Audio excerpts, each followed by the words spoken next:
दिसंबर की कड़क ठंड में तालाब किनारे छोटी सी चाय की दुकान चलाते हैं 65 साल के गोपाल काका। 2 साल पहले बेटा सुरेश कार एक्सीडेंट में चला गया। अब घर में बहू गीता और 2 छोटे पोते पोतियां राहुल व नीना हैं। सारी जिम्मेदारी गोपाल काका पर। किराया, फीस, खर्चे सब इसी दुकान से चलाते हैं। हे भगवान, कैसी ठंड है, पर काम तो करना ही पड़ेगा। सुरेश चला गया, बहू बच्चे हैं। अगर मैं भी रजाई में पड़ा रहूं तो इन्हें कौन खिलाएगा। सुरेश बेटा, तू होता तो 2 हाथ बढ़ जाते। हे राम, बस आज दुकान अच्छी चलवा देना। चाय उबलने लगती है, भाप उठ रही है। गोपाल काका को 2 दिन पहले का मकान मालिक याद आता है। काका, दरवाजा खोलिए, 3 महीने से किराया नहीं दिया। आइए मालिक, बैठिए। बैठने की जरूरत नहीं, 3 महीने का किराया बाकी है। मैं भी EMI और बच्चों की फीस भरता हूँ, मुफ्त में घर नहीं चला सकता। मालिक, हालात खराब है, सुरेश चला गया, दुकान भी ठंड में कम चल रही है। थोड़ा वक्त और दे दीजिए, पैसे दे दूंगा। देखो काका, मैं भी मजबूर हूँ, 7 दिन की मोहलत है, पूरे 6000 चाहिए। नहीं दिए तो घर खाली करवाना पड़ेगा। मालिक जी, बच्चों के साथ कहाँ जाएंगे हम, थोड़ा और समय। बस 7 दिन बहू, वरना मैं भी कुछ नहीं कर पाऊंगा। आज चौथा दिन, जेब में 1200। हे राम, 4 दिन में 5000 कहाँ से आएंगे। काका, आज चाय में डबल अदरक डाल देना, ठंड से हड्डियां जम गई। सुबह से रिक्शा खींचते खींचते थक गया हूँ, सवारी भी कम मिल रही है, एक गरम चाय ही सहारा है। लो बेटा, स्पेशल बना रहा हूँ, डबल अदरक, इलायची भी डाल दी।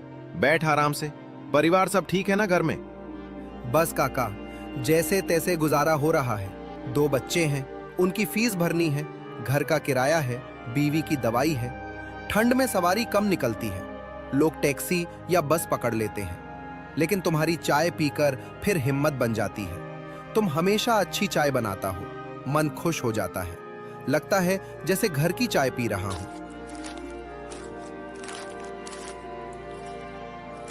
अंकल, 2 समोसे और आधी चाय देना।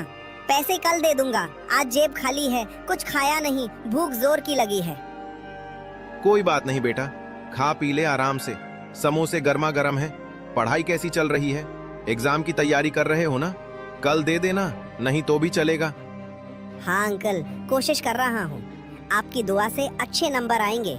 शुक्रिया, आप बहुत अच्छे हैं, ऐसे लोग कम मिलते हैं। ग्राहक चले जाते हैं।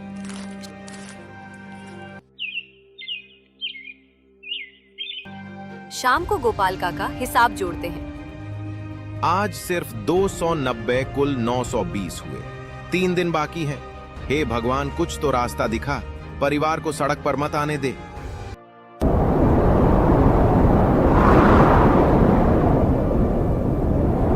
रात गहराई है, छोटे से घर में ठंडक घुस आई है। नीना चारपाई पर कराह रही है, बदन तप रहा है। दादाजी, बहुत ठंड लग रही है, सिर फट रहा है, कुछ अच्छा नहीं लग रहा। काका जी, सुबह से बुखार है, कोयला खत्म हो गया, अंगीठी नहीं जला पाई, दवा भी घर में नहीं है, पैसे कहाँ से लाऊं? बच्ची बहुत तकलीफ में है, देखते नहीं सहा जाता है। अरे बुखार तो बहुत तेज है, बदन आग की तरह तप रहा है। ये लो 100 रुपए, अभी डॉक्टर के पास ले जाओ। अच्छी दवा लाना और थोड़ा कोयला भी। रात भर ठंड नहीं सहनी चाहिए नीना को। लेकिन काका जी, किराए के लिए बचा कर रखे थे ना ये पैसे, अगर ये भी चले गए तो मालिक क्या कहेगा? किराया बाद में देख लेंगे बेटी, पहले नीना ठीक हो। बच्ची की सेहत से ज्यादा जरूरी कुछ नहीं। पैसे फिर आएंगे, लेकिन उसकी तकलीफ नहीं देखी जाती। जाओ जल्दी, देर मत करो। गीता पैसे लेकर चली जाती है। गोपाल का पहले नीना ठीक हो। बच्ची की सेहत से ज्यादा जरूरी कुछ नहीं। पैसे फिर आएंगे, लेकिन उसकी तकलीफ नहीं देखी जाती। जाओ जल्दी, देर मत करो। गीता पैसे लेकर चली जाती है। गोपाल काका नीना के पास बैठते हैं, उसका हाथ थामे।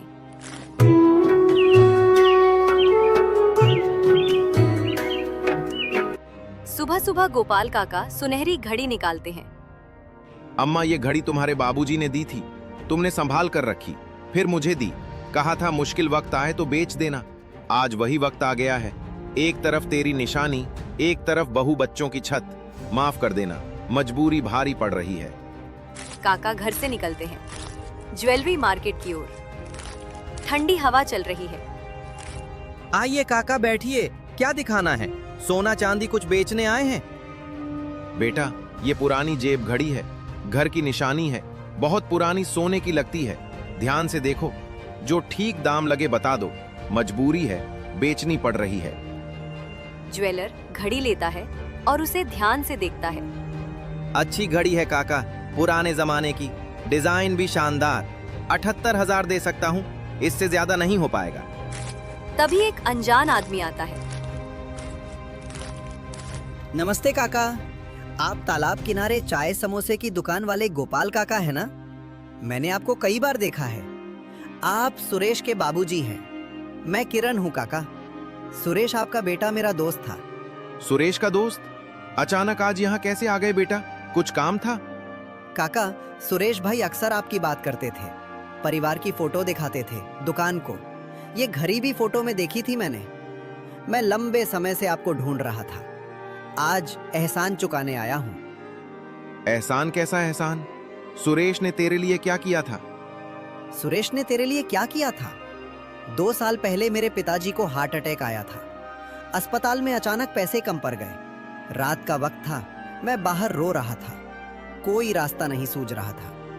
तभी सुरेश भाई चाय लेकर आए। अपनी सारी कमाई जो उस दिन की थी मेरे हाथ में रख दी। बोले, पहले बापू को बचा ले, बाद में हिसाब करेंगे।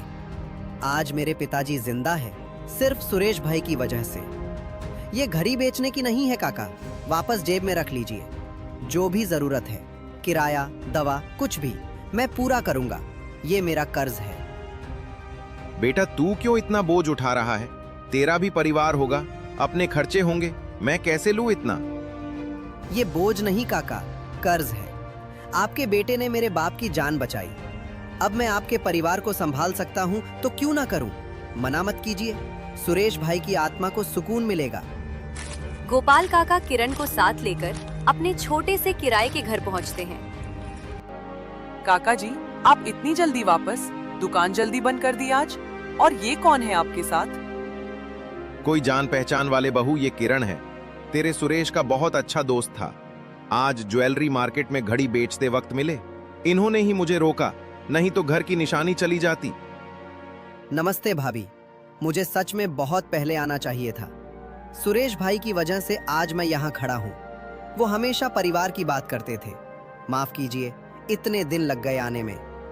काका, ज्वेलरी मार्केट में किराए की बात सुनी मैंने। मकान मालिक ने 7 दिन का टाइम दिया था ना? कितने पैसे चाहिए पूरे? आज चौथा दिन है ना?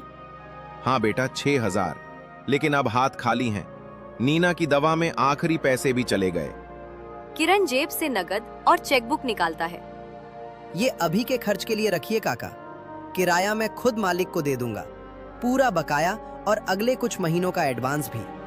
आप लोग अब कोई टेंशन मत लीजिए, सब संभल जाएगा, मैं वादा करता हूँ। ये आप क्या कर रहे हैं? हम रिश्तेदार भी नहीं आपके। इतना बड़ा एहसान क्यों? इतने पैसे हम कैसे चुकाएंगे? ये जीवन भर कर्जदार रह जाएंगे। भाभी, एहसान नहीं है, ये कर्ज है मेरा। आपके पति ने मेरे पिता की जान बचाई थी। अस्पताल में रात को पैसे दिए थे, अपनी सारी कमाई।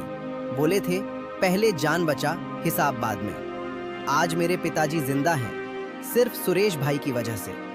उनका परिवार बचाना मेरा फर्ज है, बस इतना समझ लीजिए। मना मत कीजिए, वरना सुरेश भाई को तकलीफ होगी। समय बीतता है। नई दुकान और घर में परिवार खुशी से रहने लगा है। लेकिन किरण इन दिनों चुपचाप रहता है। किरण बेटा, इन दिनों कुछ उदास उदास लग रहा है। चेहरा बुझा बुझा सा। काम का तनाव है या कुछ और? बता दे, दिल हल्का हो जाएगा। हम अपना मानते हैं तुझे अब। काका, आपने इतना मान सम्मान दिया, परिवार में जगह दी, लेकिन एक सच है जो मैं लंबे समय से छुपा रहा हूँ। रोज बोझ बढ़ता जा रहा है, अब सहा नहीं जा रहा। अगर बता दूं तो शायद आप मुझसे नफरत करने लगे। बोल बेटा, अब हिम्मत कर। क्या सच है जो इतना बोझ कुछ बना रहा है? काका, सुरेश भाई के एक्सीडेंट वाली रात, वो कार, उसे चलाने वाला ड्राइवर मैं था, मैं ही था। तूने मेरे सुरेश को मारा? तू ही वो था जिसने मेरे बेटे की जान ली? हाँ काका, उस रात दोस्तों के साथ पार्टी थी। नशे में गाड़ी तेज चला रहा था। सुरेश भाई अचानक सामने आए। मैंने ब्रेक मारे लेकिन देर हो चुकी थी। टक्कर हो गई। वो सड़क पर गिर पड़े। मैं डर गया, बहुत डर गया। सोचा पुलिस पकड़ लेगी, जेल हो जाएगी। मैं भाग गया। अगले दिन अखबार में खबर पढ़ी, तब पता चला कि वो सुरेश भाई थे जिन्होंने मेरे पापा को बचाया था। उसी दिन से शराब छोड़ दी, गलत संगत छोड़ दी, जिंदगी बदल दी। कम से कम अस्पताल तो ले जाता बेटा, एक बार तो देखता कि जिंदा है या नहीं। शायद बच जाता मेरा सुरेश। तू अमीर था, गाड़ी तेरी थी, तुझे क्या डर था इतना? यही बात मुझे रोज खाती है काका। नींद नहीं आती। हर रात वही सीन आंखों के सामने आता है। डर और नशे में गलत फैसला लिया। आपको ढूंढता रहा लेकिन सच कहने की हिम्मत नहीं हुई। बस चुपके से मदद करता रहा। किराया, दुकान, घर, ये सब मेरी सजा है। अब झूठ सहा नहीं जा रहा। जो सजा देना चाहे दीजिए, पुलिस के हवाले कर दीजिए, जो चाहे कीजिए। एक और बात है काका, मैंने गीता भाभी को विधवा किया। अब जिंदगी भर उनकी भरपाई करना चाहता हूँ। मैं उनसे शादी करना चाहता हूँ। तू पागल हो गया है? जिसका सुहाग तूने छीना उसी से शादी करेगा? दुनिया क्या कहेगी? दुनिया कुछ भी कहे काका, मैं सुरेश भाई की जगह नहीं लेना चाहता। बस उनकी छोड़ी हुई जिम्मेदारियां निभाना चाहता हूं। अगर आप और गीता भाभी मना करें तो मैं चला जाऊंगा, लेकिन बिना पूछे भागना दोबारा नहीं चाहता। आज कुछ नहीं कहूंगा, दिल भारी हो गया है। पहले गीता से बात करूंगा। ये फैसला अकेले मेरा नहीं। जाओ। अगला दिन। गीता बेटी बैठ, एक बहुत जरूरी बात करनी है। हिम्मत रखकर सुनना। कल रात किरण ने जो सच बताया वो दिल दहला देने वाला है। क्या हुआ काका जी? किरण ने क्या कहा? आप रात भर सोए भी नहीं लगते, चेहरा उदास है। किरण ही वो था बेटी, सुरेश के एक्सीडेंट वाली रात का ड्राइवर। नशे में गाड़ी चला रहा था, टक्कर मारी और डर के मारे भाग गया। अगले दिन पता चला कि वो सुरेश था। तब से पछतावा है उसे। सारी मदद, किराया, दुकान, घर सब उसी के पछतावे की वजह से की। और अब वो तुझसे शादी करना चाहता है। कहता है जिम्मेदारी उठाना चाहता है जीवन भर। मतलब जिसने सुरेश को हमसे छीना वही अब हमारा सहारा बना हुआ है। जिसने हमारा घर उजाड़ा, बच्चों से बाप छीना, मुझे विधवा किया, वही अब शादी करना चाहता। हाँ बेटी, गुनाह उसका बहुत बड़ा है, लेकिन पछतावा भी सच्चा लग रहा है। शराब छोड़ दी, जिंदगी बदल दी, मदद भी बिना कुछ कहे की। फैसला तेरे हाथ में है। मैं कुछ नहीं कहूंगा। हाँ कहेगी तो आगे बढ़ेंगे, नहीं तो बात यहीं खत्म। काका जी, सुरेश को मैं कभी नहीं भूल सकती। उनकी यादें ही तो मेरी ताकत है। लेकिन बच्चों का क्या? राहुल, नीना को बाप की जरूरत है। मैं अकेले कितने दिन लड़ती रहूंगी? अगर किरण सच में बदला है, अगर बच्चों को अपना मानेगा, इज्जत रखेगा, तो शायद मैं उसे एक मौका दे सकती हूँ बच्चों के लिए। बस इतना। पक्का सोच लिया बेटी दिल से? हाँ काका जी, सुरेश ऊपर से देख रहे होंगे। शायद यही चाहते होंगे कि उनका परिवार खुश रहे। कुछ साल बाद गांव के पास हाईवे पर चमकता हुआ बोर्ड, गोपाल काका का ढाबा। ट्रक, बसें, कारें भी वहां रुकती हैं। वाह काका, ये चाय तो कमाल की है। सुबह से हाईवे पर गाड़ी चलाते चलाते थकान हो गई थी, बदन अकड़ गया था। एक घूंट पीते ही सारी थकान मिट गई, जैसे कभी थी ही नहीं। दूर दूर तक घूमा हूं, लेकिन ऐसी चाय कहीं नहीं मिली। क्या राज है इसमें? कोई खास मसाला डालते हो? बेटा, राज कोई एक नहीं है। चाय में अदरक इलायची के साथ जिंदगी की पूरी कहानी भुली हुई है। दुख की, तकलीफ की, गलती की, पछतावे की और सबसे बड़ी माफी की। जब दिल से बनाओ तो स्वाद अलग ही आता है। पीते रहो, रास्ते की सारी थकान उतर जाएगी। सफर अच्छा लगे, यही दुआ है। Subscribe my YouTube channel and thanks for watching.